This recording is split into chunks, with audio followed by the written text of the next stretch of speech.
Well, Peter, despite a rough Friday, stocks are still up this young spring. You afraid all the catastrophic weather is going to knock them down all over again, or what? Well, they're going down regardless of the weather. But, you know, with a nation with nothing saved for a rainy day, you know, we have to hope for perpetual sunshine. The last thing we need is to have to deal with the costs of trying to repair damages from natural disasters. And, you know, there's a lot of people that espouse the broken window theory of economics. They say, well, a natural disaster is good for the country because we have to repair what's been damaged. But all that does is take resources away from creating new wealth, and simply we have to use it to replace what was lost. What do you think of that, Joe? I disagree. I mean, whoever's replacing the window... Have you ever agreed with Peter? We agreed on something once. I forgot what it was. Go ahead. You know, but the reality is that, okay, if someone replaces a window, they get paid for it. The manufacturer of the window gets paid for it. You know, whoever drove the window panes to the site get paid for it. You know, the stock market doesn't react to natural disasters and hurricanes the same way it would for, say, 9/11, because it is seen as an act of God.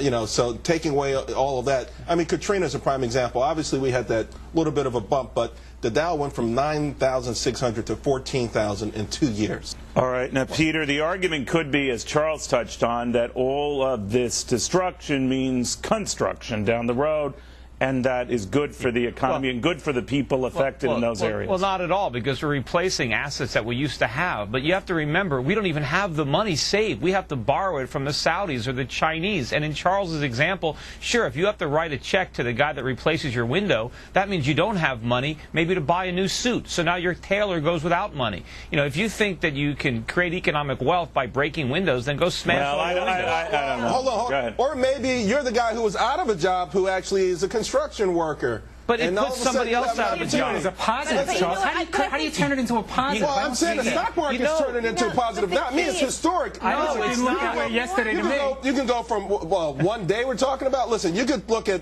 even take wars, for example, Pearl Harbor, 9/11. They don't help the economy. Of course they do. No, they don't. That's nonsense, Charles. If we hike taxes on the rich or even near rich, are we disincentivizing their willingness to spend? Peter, what do you think of that? Well, you know, there's an old economic truism that you get less of what you tax and you get more of what you subsidize. And obviously, the Australians are figuring that out, but certainly it applies to us. Unfortunately, in America, what do we tax? We tax hard work. We have an income tax. We have a capital gains tax. We tax people for investing money, for taking risks, for working harder. You look what we subsidize. You know, we subsidize, borrowing money to consume. We subsidize people to buy houses. Is it no wonder we got too many people overpaying for houses because we gave people a subsidy to consume? So you would be against taxing people who want to have a baby?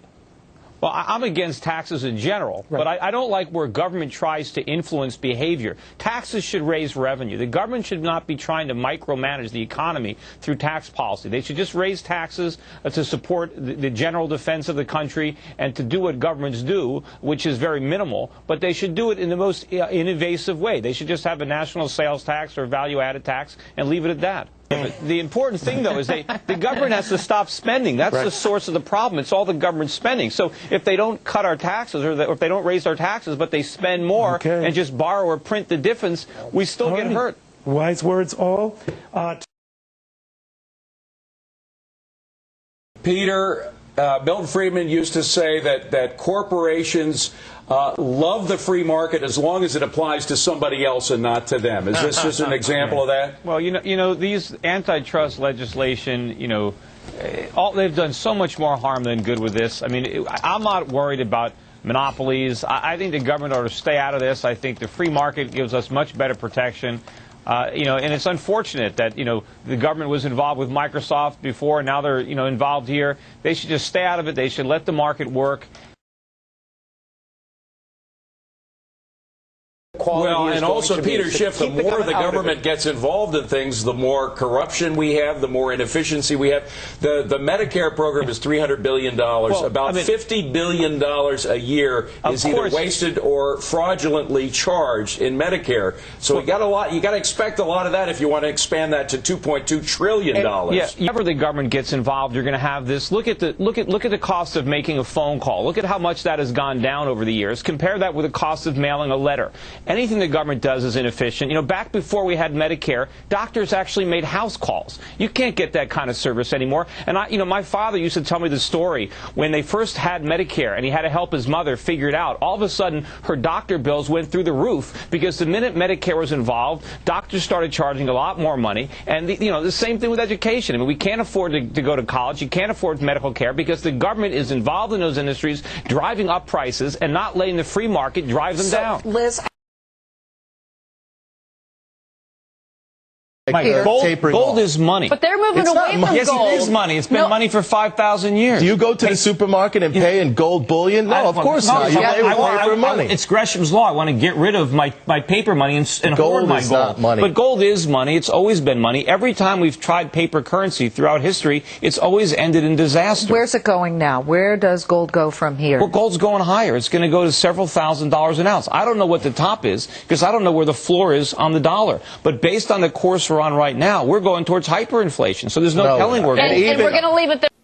Now, very quickly to explain business cycles and how they work, contrary to what most people think, the boom is the problem. The bust is the solution. A boom is like an artificial high. Like if you take heroin and you shoot yourself up with heroin and it feels really great. At least that's what they tell me. But anyway, that's artificial. You want to get healthy, right? Then you got to go to rehab or detox, and you go cold turkey, and you go through withdrawal. The withdrawal symptom is very unpleasant, very painful. Again, that's what I hear. But it's necessary if you want to remove these toxins from your system and get healthy. The same thing happens in the business cycle. When you have a central bank, and the central banks made the same mistakes in the 1920s, when you have monetary policy too inflationary, and you create an asset bubble, you create malinvestments, the malinvestments need to be purged. The economy needs to be rebalanced.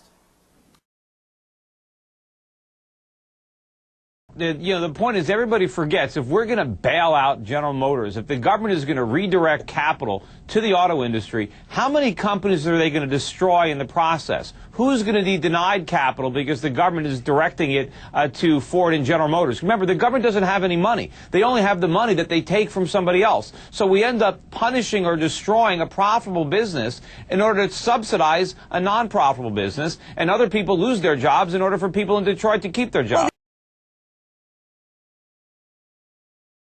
But you don't blame capitalism for the decline in the U.S., and you really don't blame the consumers.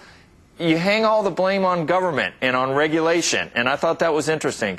What are you talking about? Well, first of all, it's the government. When I say the government, I also mean the Federal Reserve that has artificially kept interest rates much too low in this country, and in so doing, they've encouraged a culture of consumption, of borrowing to buy things. And in America, we borrow to buy houses, to buy cars, to send our kids to school, to remodel our houses, to take vacations.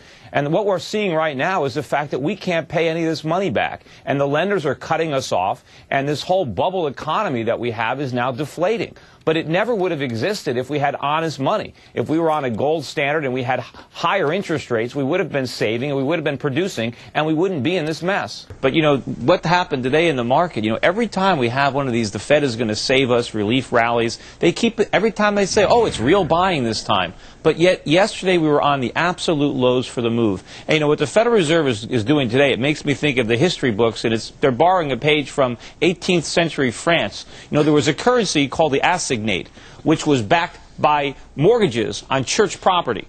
And it eventually led to hyperinflation, and the assignate became completely worthless. So what we need now is Austrian economics, not 18th century French economics. Did you learn that at Berkeley?